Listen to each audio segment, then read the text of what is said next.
કેમ છો તો બધા મજામાં છો ની અંદર તમારું બધાનું હાર્દિક સ્વાગત કરું છું અને બધાને જય શ્રી રામ અને જય દ્વારકાધીશ. તો આજે હું તમને બતાવવાનું છું અમારા ભાવનગરની અંદર લાઈવ વરસાદ છે, તો હું તમને બતાવીશ. અને વિડીયો સારો લાગે તો લાઈક શેર સબસ્ક્રાઈબ કરવાનું ભૂલતા નહીં ને મિની વ્લોગમાં બધા કન્ટિન્યુ રહેજો. તો આજે હું તમને બતાવી દઉં વરસાદ કેવો છે.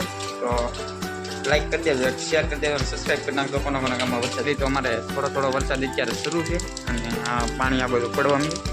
આ જો આવું વાતાવરણ છે અત્યારે. વરસાદ હવે ધીરે ધીરે શરૂ છે, તો વરસાદ શરૂ રહે એવી ગણતરી છે. જો આ જો ફોનમાં ગળી જાય સાંટા. આ બાજુ વરસાદ શરૂ છે અને હા બધી બાજુ વરસાદ અત્યારે અમારા ભાવનગરની અંદર શરૂ છે. કોના ગામમાં વરસાદ છે ને ભાઈ બધા કોમેન્ટ કરો. વિડીયોમાં નવા હોય તો વિડીયોને લાઈક કરો, ચેનલને સબસ્ક્રાઈબ કરવાનું ભૂલતા નહીં. મિની વ્લોગ અહીં પૂરો કરીએ ને બધા વિડીયોમાં નવા હોય તો વિડીયોને લાઈક કરો, શેર કરો, સબસ્ક્રાઈબ કરવાનું ભૂલતા નહીં. આજનો મિની વ્લોગ પૂરો કરી નાખીએ તો બધાને